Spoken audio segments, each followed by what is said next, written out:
mikolo tosekanaki na mosolo ya mboka Kongo ekoki tofungwani miso lelo tomoni bozoba nyonso tosali po ya kobongisa Kongo aveni ebongi tosala moto nyonso ata mwana Kongo ya mosolo mpembe ya nzoku Kongo ya bwanya kasa ya mbila Kongo ya makasi moto ya nkoi.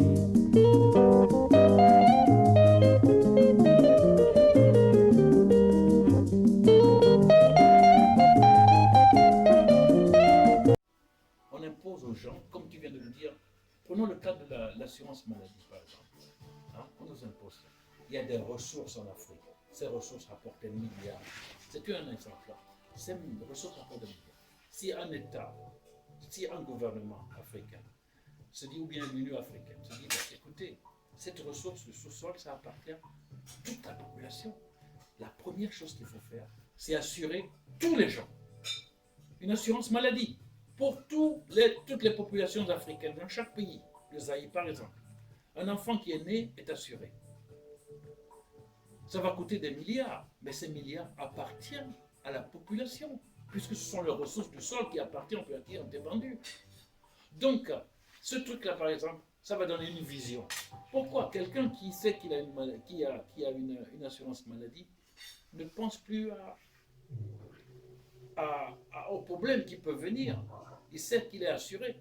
C'est une garantie ici aussi, c'est un état psychologique ici. L'assurance maladie. J'ai expliqué à Elie, je lui ai dit, tu crois, je lui ai expliqué, tu peux le demander.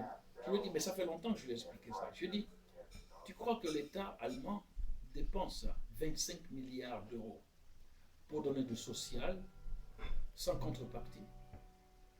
Tu ne sais pas ce qui se passe dans tout ça. Si l'État allemand vous donne de l'argent, il dépend, l'État allemand demande 25 milliards d'euros par an pour supporter les gens soi-disant malheureux. Pourquoi? Parce qu'ils savent que ces gens-là, je ne parle, tu vois ce que je veux dire? Je veux dire qu'au niveau statistique, ils sortent. Mais ces gens-là, ils mangent, ils sont logés, ils s'habillent, ils boivent, ils sont nourris. Et puis ils ont des voitures. Tous ces gens-là, ce sont des ménagers qui sont en économie, qui rapportent de l'argent. Cependant, ça j'ai dit, ils rapportent de l'argent. Pourquoi ils rapportent de l'argent? Taxes directes, indirectes, collecteurs, que l'État. Parce que quand on te donne 400 ou 500 euros, tu vas acheter, qu'est-ce que tu as? Tu es obligé d'acheter, tu achètes du vin, il y a une taxe aussi. Une fabrication allemande. Ah, oui, donc, tu achètes ça. Donc l'argent reste ici. L'État récupère le double. Bon, c'est pas fini. Quand l'État, parce qu'il y a l'autre côté social et sécurité, sécuritaire. C'est-à-dire que qu'est-ce que l'État fait? Il dit, bon ben, ces gens-là, si on ne leur donne pas l'argent, à un moment donné, ils vont exploser comme un lit. Ils vont faire des conneries. Hein? Donc, il les confine quelque part en leur donnant cette sécurité de base. Pour qu'il n'y ait pas de vol, pour qu'il n'y ait pas d'infraction. La criminalité est évitée un peu. C'est en deuxième position dans l'esprit économique. C'est en deuxième position. La première position, c'est que quand un État sort l'argent, ce qu'ils sont en train de faire là, ils dépensent des milliards, 1000 milliards, ils dépensent. Tu sais sur quoi ils ont calculé ça? Ils ont calculé ça sur. Mais c'est clair, ils ont calculé ça. C'est pour sauver les entreprises. Parce que les entreprises, ils payent des taxes. Les entreprises emploient des gens qui payent des taxes. Et les gens qui payent des taxes, ils vont acheter à manger. Il y a des taxes qui sont là. C'est-à-dire que les 1000 milliards qu'ils ont demandé, en moins de 2 ans, ils ont récupéré l'argent. Ils le savent très bien déjà à l'avance. Donc ce qui fait que quand on parle de social, c'est pas le social, c'est de l'argent dû au peuple. Les Allemands, beaucoup d'Allemands l'ont compris. C'est pour ça qu'ils en profitent au maximum. Ils en profitent. Hein? Ils en profitent. Ce qui est, c'est que l'État ne te donne pas gratuit. Il te donne cet argent pour que tu ailles acheter la bière. Parce que quand tu payes la bière, il a 1 euro là-dessus. Et puis, il s'en fout de ton histoire. C'est l'État même qui parle. Tu as une assurance maladie qui est là.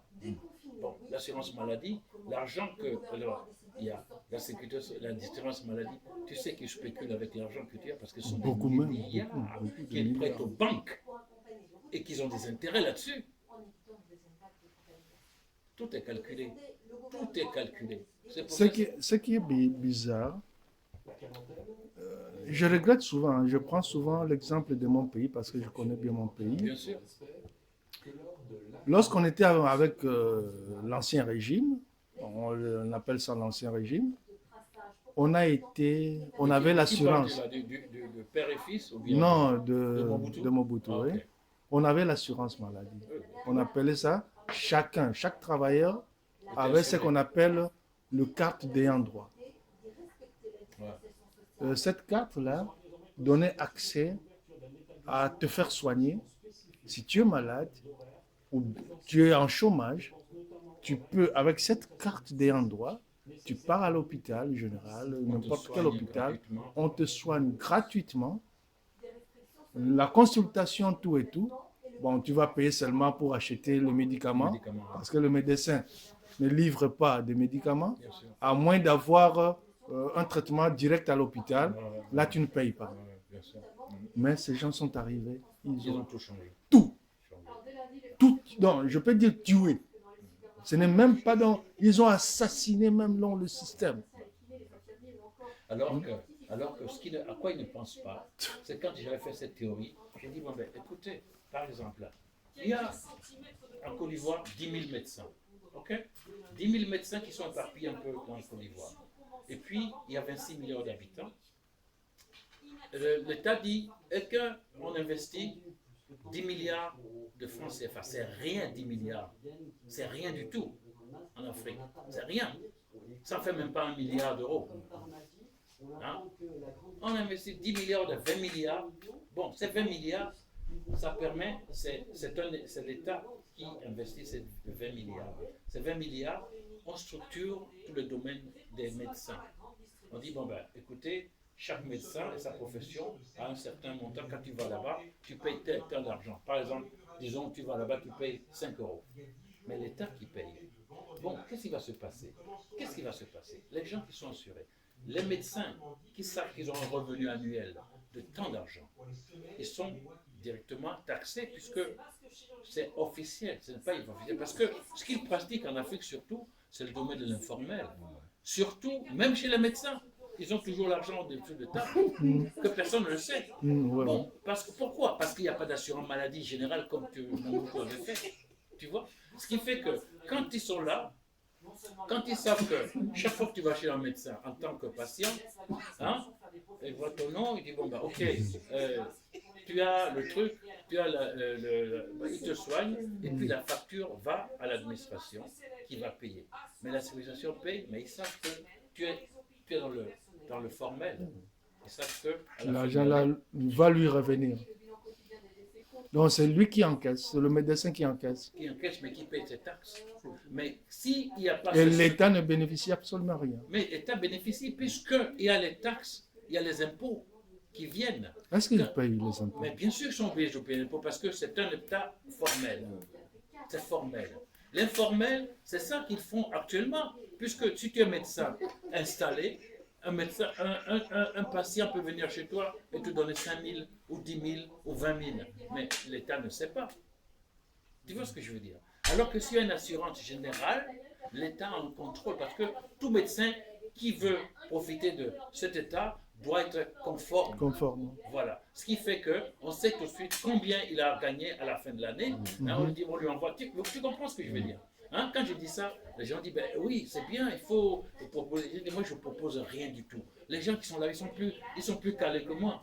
Ils savent ça, là. Ils ne peuvent même pas le faire. Mais bien sûr qu'ils savent ça. Ils ne peuvent pas s'appliquer à ça. Mais ils gagnent là, ils se prennent l'argent pour eux-mêmes. C'est ça le problème que nous avons. Ils n'ont pas de vision. J'ai encore dit autre chose. J'ai dit, on construit, une personne qui a de l'argent, il construit une maison, un immeuble à 10 étages. Il y en a plein en Côte d'Ivoire. On doit interdire ça. Parce que une seule personne ne peut pas avoir un immeuble de 10 étages. Et les autres, tu construis, si tu as de l'argent, tu peux construire 2 étages, mais tu fais le fondement pour que la surface supérieure, que quelqu'un d'autre puisse l'acheter. Ça fait beaucoup d'économies. Ça fait beaucoup d'investissements.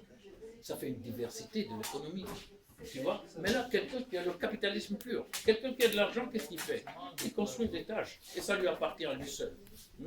Et il impose sa loi. Si tu veux venir, il dit, ben, toi tu payes 10 000, toi l'autre paye 50 000, on te va. Alors que si on interdit aux gens, même que tu as les moyens, tu construis, si tu peux construire, tu construis minimum 2 étages. 2 étages, mais tu fais le fondement. Comme ça se fait ici. Oui. Quelqu'un d'autre peut, comme ça se Tu fait peux ici à peu louer. près. Oui, Ici, ça se fait comme ça. oui, quelqu'un peut. Tu verras que une maison ici, le propriétaire, c'est une autre personne. Bien sûr. Le premier niveau est Exactement. le propriétaire Exactement. appartient à une autre personne. Exactement. Tu te dis, mais comment ce bâtiment, à qui appartient ce bâtiment? Ça appartient à un groupe de gens. Ça appartient à un groupe de gens. Ça donne un immeuble comme ça, tu sais qu'il y a 10 propriétaires qui sont là-dessous. Mais en Afrique, c'est pas ça. Hein. Partout en Afrique, tu peux aller partout en Afrique.